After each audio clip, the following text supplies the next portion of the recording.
100 में 70 नंबर, और अगर टाइगर भी खिला दिया 100 में 90 नंबर। हिसाब बहुत बराबर था, give and take, give and दो। और हम लोग जब 8वीं में आए, 8वीं क्लास में, तो बोर्ड एग्जाम हो गया। बोर्ड एग्जाम समझते हैं आप? बिहार में एक बार 8वीं में बोर्ड हो गया था, उसी बोर्ड में हम लोग फंस गए। और उस बोर्ड एग्जाम में आप में से बहुत सारे लोगों ने 10th का बोर्ड तो दिया होगा। कितने लोगों ने 10th का बोर्ड दिया है? हाथ उठाएं। कितने लोग पास हुए हैं?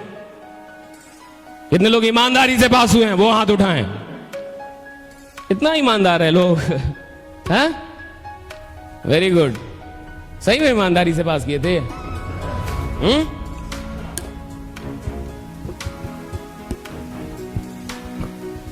या झारखंड में ईमानदारी से परीक्षा होता है? कहां से पास करोगे?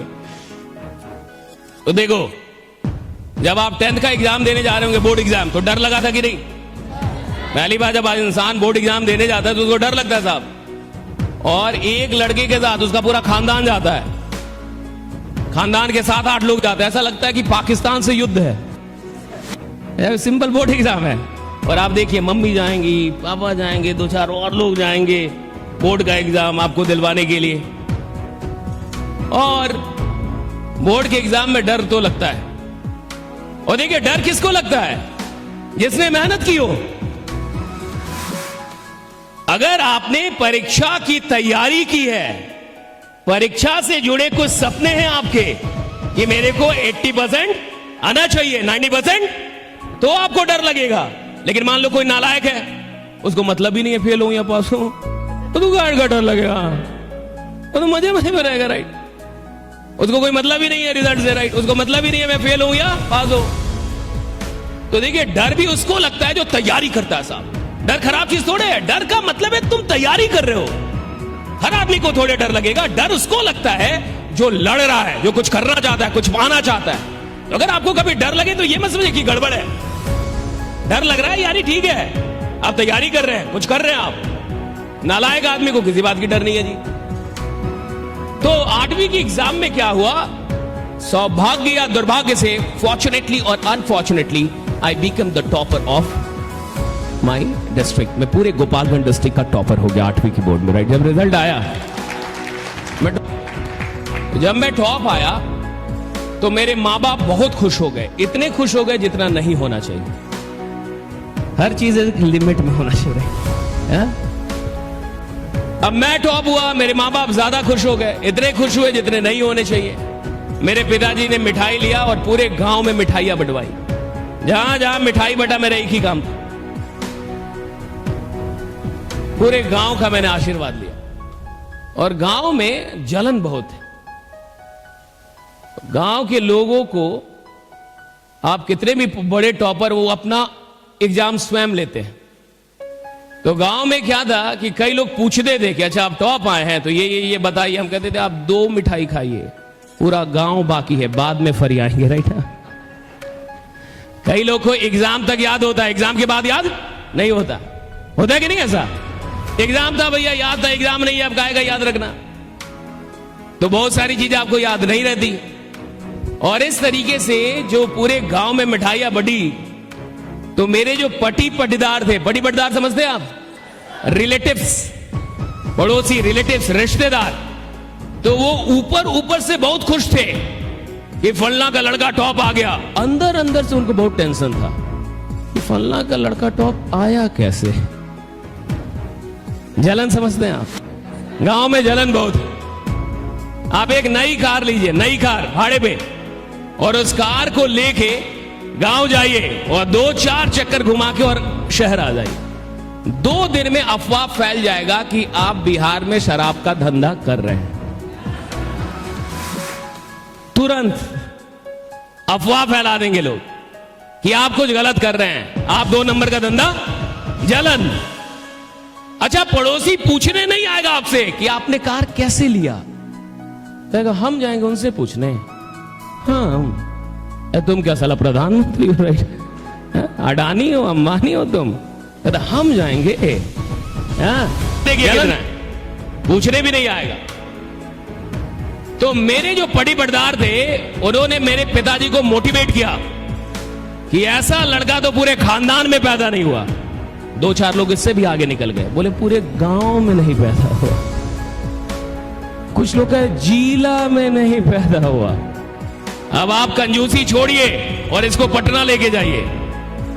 पापा को भी लगा कि कुछ खतरनाक पैदा किया है। किसी को भी भ्रम हो सकता है जी। अगर कोई आपसे 10 बार बोले कि आप बहुत स्मार्ट है, बहुत स्मार्ट है, बहुत स्मार्ट है, बहुत स्मार्ट है, और 10-20 लोग रोज आपसे बोले आप बहुत स्मार्ट है, तो आपको लगेगा मैं रांची में क्या कर रहा हूं, मुंबई क्यों नहीं जाता। राइट, एक बार एक आएगा फालतू कहता टाइमर बात कर रहा, मेरे को मुंबई जाने का चाहिए। लग जाता है ऐसा। आप देखिए मेरे पिताजी को लोगों ने कहा कि आपका लड़का बहुत टैलेंटेड है, कंजूसी छोड़िए, पटना लेके जाइए। पापा को भी लगा कि खतरनाक लड़का है, वो लेके सच में पटना आ गए। मोटिवेशन में देखिए कितनी शक्ति है,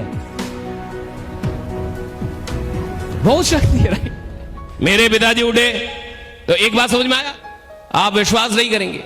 मेरे पिताजी आए, बहुत मोटिवेटेड थे, पटना आए, पटना लेके गए, मुझे सीधे सीबीएसई स्कूल में लेके चले गए। अभी तक मैं कहां था, बोरा छाप हिंदी माध्यम, सीधे सीबीएसई। और जैसे ही प्रिंसिपल के चैम्बर में हम लोग घुसे, पापा ने पहली बात यही बोली कि मेरा लड़का गोपालगंज डिस्ट्रिक्ट का टॉपर है। प्रिंसिपल बड़ा खुश हो गया कि अब मेरे स्कूल का नाम हो जाएगा। उसने मुझे अंग्रेजी की एक किताब दी कि बेटा पढ़ दो। उस किताब में सब कुछ कॉन्ट्रैक्टेड फॉर्म में लिखा हुआ था, I_LL, U_V, She_S, He_S। मैं किताब देखते ही समझ गया कि किताब गलत। हमारे किताब में लिखा रहता था she is a beautiful girl, दूर दूर तक कोई मिलावट नहीं, स्वच्छता अभियान के साथ। पहला किताब मैंने देखा जिसमें मिलावट था, मैं देखते ही समझ गया किताब गलत है। उसने बोला पढ़ दो, फिर भी मैंने पढ़ा। जैसे ही मैंने 2 लाइन पढ़ा, प्रिंसिपल ने मुझे रोक दिया कि रुक जाओ। पापा को लग गया कुछ गलत पढ़ा है। प्रिंसिपल को पता था कि गलत पढ़ा है, और मैं पहले से ही जानता था कि जब किताब ही गलत है तो मैं क्या कर सकता। राइट, जब किताब ही गलत है तो इसमें मेरी क्या गलती है। पापा ने तुरंत बोला कि बस अंग्रेजी थोड़ी सी कमजोर है, बाकी सब कुछ बहुत बढ़िया है। और नंबर मेरे बड़े अच्छे थे, 100 में 99, 50 में 49। मेरा एडमिशन हो गया एडमिशन। मैं गया पहले दिन क्लास करने, मुझे गेट पे ही रोक दिया, रुक जाओ। और ये मान के चलिए 9th की क्लास है, और 9th की क्लास में प्रिंसिपल गया और सबको डराया कि देखो आज से आपका कंपटीशन बहुत टफ होने वाला है, आज से गोपालगंज डिस्ट्रिक्ट का टॉपर आ रहा है। सारे बच्चे डर गए। और स्कूल में ये रहता है फर्स्ट कौन, सेकंड कौन, थर्ड कौन, कंपटीशन होता है। कॉलेज में नहीं होता, स्कूल में होता है। सारे बच्चे डर गए कि भाई कोई बहुत बड़ा दुश्मन खान, कोई खतरनाक आदमी आ रहा है। मैं अंदर आया, प्रिंसिपल बाहर निकला, मैं अंदर घुसा। जैसे ही मैं अंदर आया, मुझसे एक लड़के ने पूछा आर यू सशीश। इतनी अंग्रेजी हम लोगों ने सीख ली थी कि कब यस बोलना है, कब नो। मैं कहा यस, कहा हैव योर सीट। उसने बोला हैव योर सीट, तो मुझे लगा बैठने के लिए बोल रहा है। अगर वो बोलता हैव योर सीट तो मैं खड़ा ही रहता। राइट, आप कहीं भी किसी रूम में जाइए जहां 2-4 लोग बैठे हो, थोड़ा हड़बड़ा के घुसिएगा और घुसते ही बोलिए have your seat, have your seat, have, सब खड़े हो जाएंगे। देखिए, इंसान देखता पहले है, सुनता बाद में है। इसलिए अगर धंधा कर रहे हो तो अमीर बनने से पहले अमीर दिखना जरूरी है। राइट, दिखने में तुम अमीर होने चाहिए। You must look rich. तुम्हें अमीर जैसा दिखने का है, थोड़ा पैसा अपने ऊपर खर्च करो, अमीर दिखो। अमीर बनने के पहले अमीर दिखो कि तुम अमीर हो। तुम खुद गरीब जैसे दिख रहे हो, उसको बोले अमीर बना दूंगा, वो कहते तू क्या बना है। राइट, अमीर दिखना पड़ेगा साहब अमीर बनने के लिए। It's very important. दुनिया पहले देखती है, बाद में सुनती है। उसने बोला हैव योर सीट, में बैठ गया। केमिस्ट्री के टीचर आए, और केमिस्ट्री के टीचर आए, बोर्ड पे ऐसे लिखना शुरू किए। हमको लगा घर में झगड़ा हो गया है, तो क्या क्लास आना जरूरी है। इसको कर्सिव राइटिंग बोलते हैं, ऐसे ऐसे मिलावट हमने आज तक नहीं देखी थी। तो हमने बगल वाले का देखना शुरू किया, क्योंकि मुझे समझ में नहीं आ रहा था बोर्ड पे चल क्या रहा है। बगल वाले का मैंने देखना शुरू किया, बगल वाले ने देख लिया कि शशीश देख रहा है। जैसे ही केमिस्ट्री के टीचर बाहर गए, उसने मुझसे पहला सवाल किया, शशीश डिड यू गेट एनीथिंग। मैंने कहा डिड यू गेट एनीथिंग। मैंने कहा तो समझ गया कि इसको अंग्रेजी नहीं आती। तो उसने हिंदी में मुझसे पूछा शशीश कुछ समझ में आया। मैं कहा नहीं। कहा तुम तो टॉपर हो। एक को पता चला, दूसरे को पता चला, पूरे क्लास को पता चल गया कि मुझे समझ में नहीं आ रहा। तो जब सारे क्लास को पता चल गया कि मुझे समझ में नहीं आ रहा, तो क्या आके एक एक करके कंफर्म करना जरूरी है? बट सीबीएसई के दोस्त हर क्लास के बाद एक एक करके आते थे और मुझसे पूछते थे, शशि को समझ में आया? मैंने कहा कि नहीं। तुम तो टॉपर हो। लड़के जब तक आए ठीक, लड़की गांव के बोरा छाप में लड़की का बोरा वहां, लड़के का बोरा वहां, दूर दूर तक नो नेटवर्क वर्क्स। उसमें भी हम लोग मास्टर जी के चाहते वाले स्टूडेंट। मास्टर जी का लोटा कौन लाएगा, मास्टर जी का पानी कौन लाएगा, मास्टर जी का भूजा कौन लाएगा, मास्टर जी का चेयर, वो वाले मास्टर जी से जुड़े हुए लोग। लड़की जैसे सच्ची में नहीं आ रहा, राइट? ये बता, यही पूछेगी। And for 8 and 9 months, I struggled to cope up with English medium school, right? I tried very hard to understand the things in English medium, but I could not. बड़ी कोशिश की कि मुझे चीजें अंग्रेजी माध्यम में समझ में आ जाए, बट नहीं आई। और 8 से 9 महीने के बाद when one day I could finally realize that I cannot go with CBSE, I went to my father, surrendered before him, saying, पापा मुझसे नहीं होगा। और अगर मैं सीबीएसई में रहा तो मेरा तो 1 साल जाएगा। नाक आपकी कटेगी, मिठाई आप बंटवाए थे, मैंने मना किया था मिठाई मत बंटवाई, राइट? पापा समझ गए। गांव के लोग बोलेंगे 8वीं का टॉपर मैट्रिक में। पापा को बोला, मैंने क्या इज्जत रहेगी? पापा समझ गए इज्जत नहीं रहेगी। पापा को मेरी बात समझ में आई और वो मुझे मेरी औकात पे लेके आया और मैं हिंदी माध्यम में आ गया। फिर से सीबीएसई स्कूल छोड़ दिया, अपनी औकात में आया। आई पास माई 10th matriculation, then I passed my intermediate, and after passing my intermediate, I started learning English. कहां से? He's a boy, she's a girl, that is a fan, that is a table, that is a podium. बिल्कुल basic से मैंने सीखना शुरू किया। And it took me 8 and 9 months, और मुझे लगभग 8 से 9 महीने लगे। And after 8 and 9 months, I was the youngest faculty of English at Patna.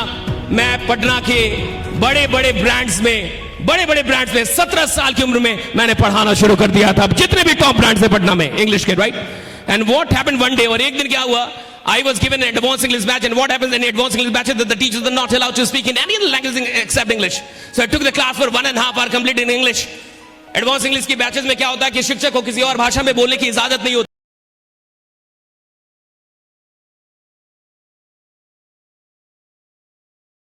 तो मैंने लगभग 1.5 घंटे की क्लास बिल्कुल अंग्रेजी माध्यम में ली, एकदम अंग्रेजी बोल के ली।